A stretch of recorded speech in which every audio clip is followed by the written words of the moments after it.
Perjalanan kami kali ini membawa kami ke Dubrovnik, salah satu kota paling terkenal di Kroasia yang berdiri di tepi Laut Adriatik.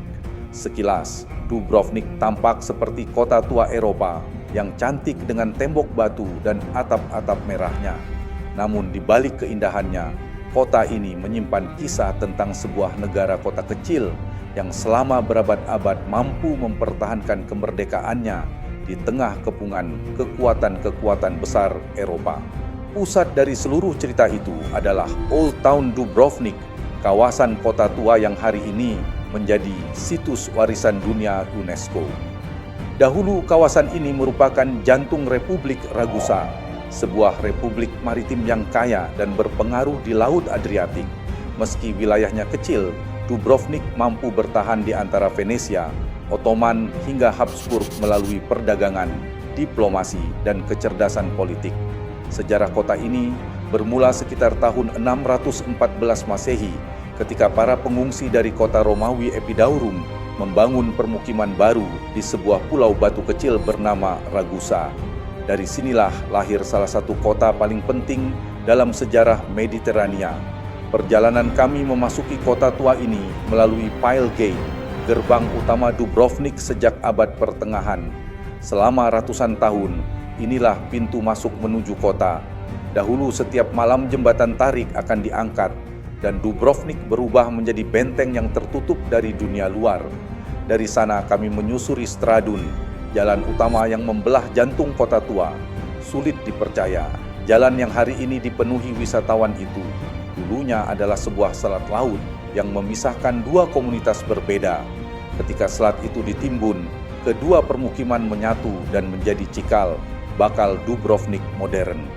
Setelah gempa besar tahun 1667 menghancurkan sebagian kota, Stradun dibangun kembali dan menjadi wajah Dubrovnik yang kita lihat hari ini.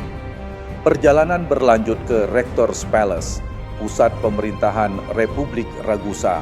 Yang menarik, pemimpin negara yang disebut rektor hanya boleh menjabat selama 1 bulan. Sistem ini dibuat agar tidak ada satu orang pun yang memegang kekuasaan terlalu lama, sebuah gagasan yang terasa sangat maju untuk zamannya. Tidak jauh dari sana berdiri Dubrovnik City Walls, tembok kota sepanjang hampir 2 km yang melindungi Dubrovnik selama berabad-abad. Namun kekuatan Dubrovnik bukan hanya terletak pada temboknya, melainkan pada kemampuannya menghindari konflik melalui diplomasi dan perdagangan yang cerdas. Perjalanan kami kemudian berakhir di Luza Square, alun-alun utama yang menjadi pusat kehidupan kota selama ratusan tahun. Disinilah warga berkumpul, pedagang bertransaksi, dan berbagai keputusan penting diumumkan. Berdiri pula kolom Orlando, simbol kebebasan dan kedaulatan Republik Ragusa. Bagi banyak orang saat ini, Dubrovnik dikenal sebagai King's Landing dalam serial Game of Thrones.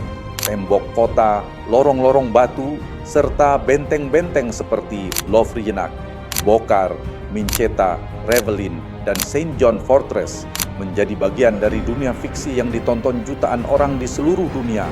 Namun jauh sebelum menjadi panggung bagi kisah para raja dan peperangan di layar kaca, Dubrovnik telah lebih dulu menulis kisahnya sendiri. Dalam sejarah Eropa yang sesungguhnya, ada satu kata yang selalu melekat pada Dubrovnik, libertas, yang berarti kebebasan. Selama berabad-abad, kota kecil ini bertahan bukan karena memiliki tentara terbesar atau wilayah terluas, melainkan karena kebijaksanaan dalam menjaga kemerdekaannya. Dan ketika berjalan di antara tembok-tembok batu yang telah berdiri selama lebih dari 1000 tahun, kita melihat bagaimana kekaisaran datang dan pergi.